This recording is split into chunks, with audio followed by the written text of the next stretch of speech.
Good morning, everybody. Paul Joseph here. It is Friday, April 3rd, 2020, and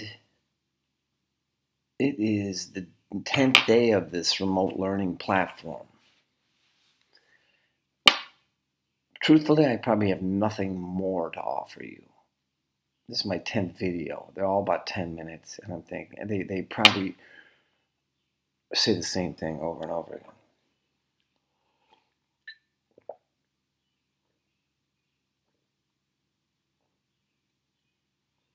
Green smoothie, kale, cilantro, apple, some blueberries, bananas.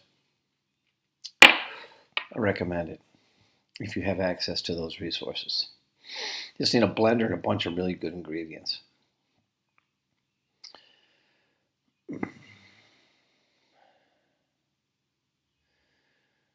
Yeah, I was just listening to NPR radio right now, National Public Radio, and schools in Baltimore, schools in Kansas, schools in Florida, everywhere across the whole country, Texas. They're all going through this, and it's the worst where we are right now, guys. It's the worst in the whole country. By the end of the day, 3,000 New Yorkers will have died from this. The statistics are out there, and they're pretty grim right now. But this is being experienced throughout the whole country, and then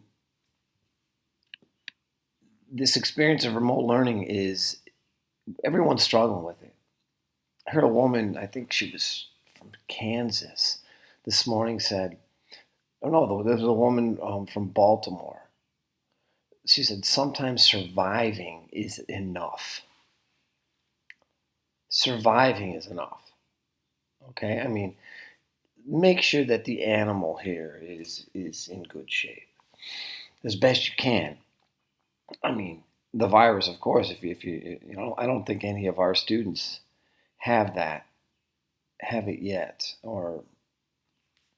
but more about, food, water. How's your food? How's your water? Are you getting access to those? Is it reliable? Is it nutritious? Your body needs that. Mental health. Try to breathe deeply and often and deliberately. And if you can, do a little stretching, do a little yogic stretching. Okay, you got to take care of the carriage and the driver. Okay, the driver's about 3 to 4 or 5 pounds. If you consider the central nervous system, the brain, and then the spinal cord and the nerves. That's what runs the show, and then the carriage.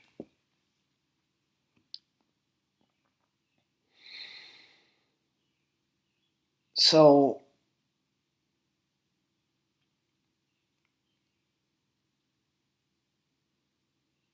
I think my number one, after 10 days now, I had a conversation with one of my assistant principals the other day,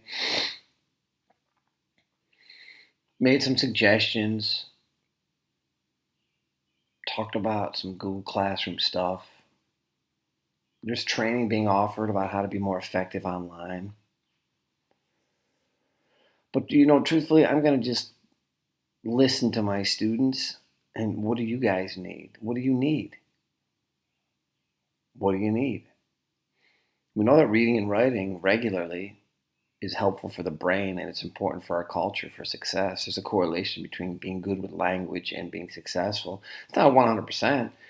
There's folks who, do quite well without, developing their language skills, but it's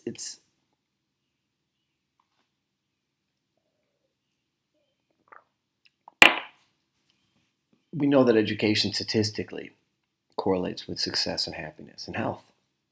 So, if you're interested in this program, I'm available.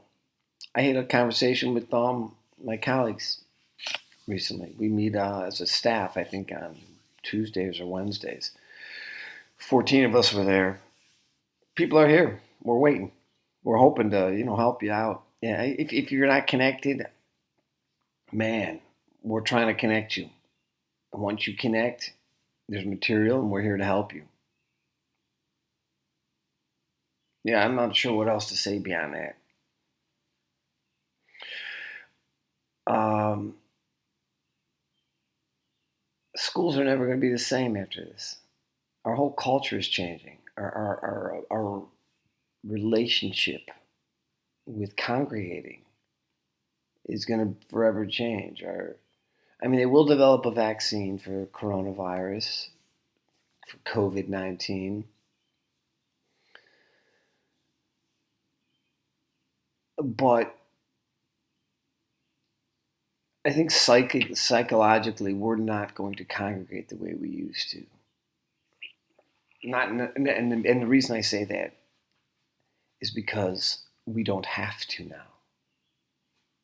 We don't have to. We simply don't have to. We can video teleconference, which isn't as satisfying as being together, but it's not altogether unsatisfying, I've found. I can still hear people laugh and make jokes and compliment people, and there's a weirdness, there's a graininess about the communication. But it's not altogether unsatisfying. We do have to be vigilant, however, because correlation has showed, or research has showed, that there's some correlation between screen time and not lack of intimate human contact, regular human contact, and social anxiety, in some cases depression. And so I think we need to be just aware of that, and so, but schools will not be the same. Once this flexes back, whether we get back in September, August, it's not going to be the same. I think there's going to be a year-round school year. There's really no sense of having a vacation if you're never actually going to the schoolhouse. Maybe there's some sort of nominal cooling periods where, teachers are available all the time, seemingly.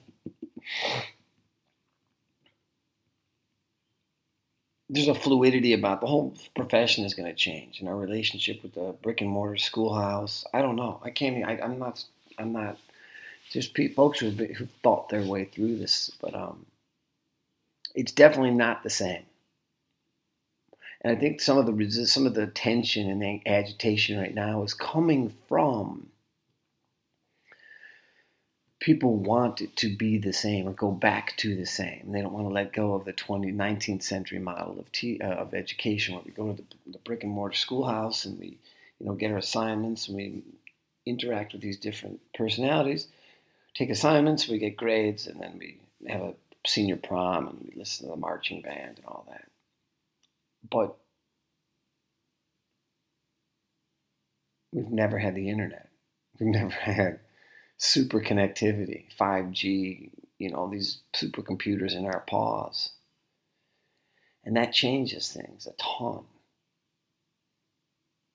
So I think the challenge really, as an individual teacher, is just to stay open and connected and deliver content that my students can trust and that I can defend as a professional.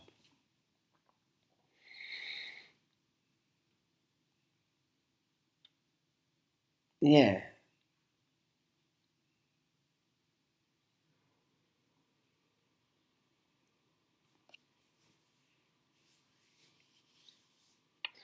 As a student, I'd say keep this focus squarely on, I want my mind to develop, to continue developing.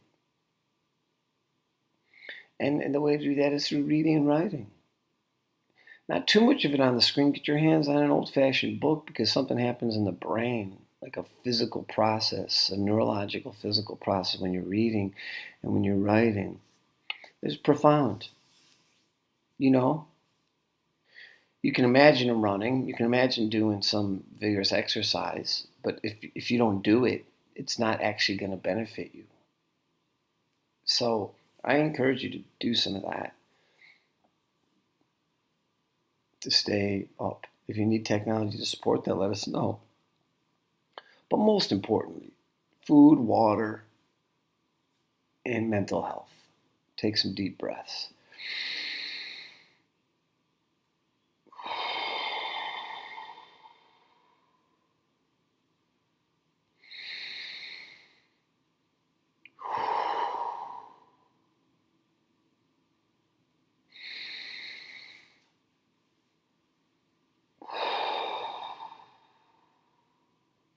All right, Brooklyn. You guys are awesome. Let me know. It's Friday. This is the weekend.